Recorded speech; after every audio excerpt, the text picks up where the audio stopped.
Sellers, Angela Rye, Ben Ferguson, and Kaylee McEnany. Good evening to all of you. Angela, you first. If you spent any time online today, you saw that shocking video of the guy bloodied, and now it's all over the news. And I just spoke to that passenger, and he said that he didn't think that police did anything wrong, that they were between a rock and a hard place. Do you agree with that?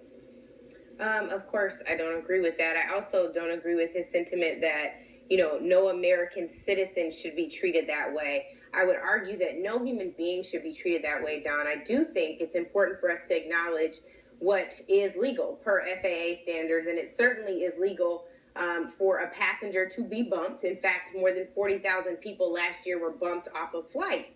I think the issue is that when you have someone who's booked on a flight, you allow them to board, and then you physically drag them off that flight. That is something very different. That violates all types of standards for human decency. This is certainly wrong. For that man's face to be bloodied, I can't even imagine how he felt. This is someone who's a medical professional, and this is the second time in recent history where United Airlines has an epic fail. In fact, their CEO also responded in a second statement today, essentially justifying the behavior. The only thing they can say right now to potentially prevent a lawsuit is, I'm so sorry, this should never happen. Yeah. And if you all want to fly the friendly skies, United will never drag you off a plane. I do find that a lot of people who work in the airline industry are being particularly defensive tonight, and the same people don't usually feel that same way about police brutality videos. They're completely on the opposite side, but for some reason on this one, I don't understand why. It appears to be the same thing to me. But Ben, what do you think? Who was at fault here? The man who was dragged off for refusing to deplane? Was it the officer? Was it United Airlines for overbooking it? Who's at fault? This should have never escalated to the point where you had to get the police involved if you were running a company in the appropriate manner. The United Airlines is a company that made literally billions of dollars in net income last year. You look at this story, you have a full flight. You offered $400 the first time, no one took you up on that voucher. You then go to more money, $800, no one takes you up on that offer.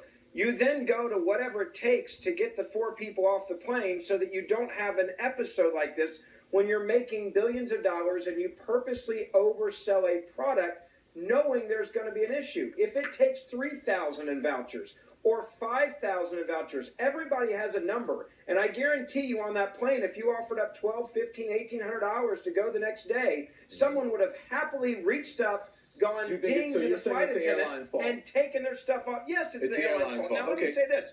The airline should know better than to do this. If you overbook a flight, there is some responsibility that United should be under tonight to pay whatever it takes when you're maximizing your profits, overselling a flight on purpose. I got your point. Be responsible. I just need to let other folks get in. So Bakari, the guy was kicked off because the plane was overbooked, not because he was unruly or drunk or disruptive. I had someone else on said I was talking to him before. His kid was talking to him. The guy was fine. Dragged off because the airline was overbooked. I mean, what do you think?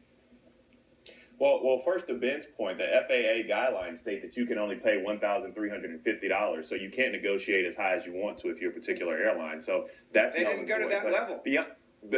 Beyond that, I mean, we have to have options when the police contact this individual. It should not be leave on your free will per se or break your face. I mean, there has to be something in there that we talk about de-escalation, we talk about other tactics, then having someone who's a medical professional who's simply trying to get to work the next day, whose face is now broken, who's now emotionally, mentally, physically, he's going to have to face that anguish. United had an epic fail, as Angela was saying, but this isn't the first time. 2 years ago, their CEO had to resign at the Bridgegate. They kicked young ladies off the plane a few months ago for wearing leggings. They had pilots who were asking for Hillary Clinton to be hanged just last year. United Airlines has some problems, and it rots from the top. And that statement the CEO had today was pathetic. It's as if Pepsi was having a bad week, and then United said, "Please hold my drink. Let me go do work." Hey, Caleb, let's put up the statement since you mentioned it, Bakari.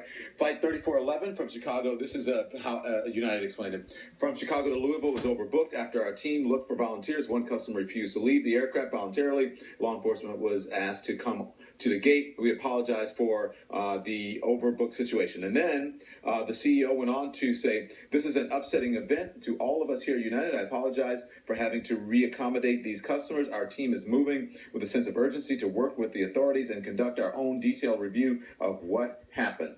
He apologizes for having to reaccommodate, but not for the way this passenger was treated. Yeah, look, it was an Bad insufficient CEO. statement. I agree fully. Look, there are a bunch of wrong parties here. Number one, you look at this Department of Aviation security officer who did ask multiple times for this passenger to get up. The passenger did not comply. I think the passenger was wrong not to comply. But that aside, I think Ben hit the nail on the head here. These airlines should not be doing this. JetBlue prides itself as one of the few, if not the only airline to not intentionally overbook flights because they put the customer before, the dollar at the end of the day. When you overbook flights, there are people trying to get to, I personally was trying to get to my grandfather's funeral and I was on an overbooked flight. You have people trying to go to funerals, trying to go to weddings. This guy was a doctor trying to get to his patients. It's uncalled for to have purchase a ticket and then in boilerplate language at the bottom say, we know you purchased a ticket, but you might not actually get on this flight. Yeah, listen, we'd be boxing if someone tried to do that. I'm just going to tell you Right? it would be. And like I paid, I my mean, you're money is saying- green like that You paid person. your money. And the people who didn't pay anything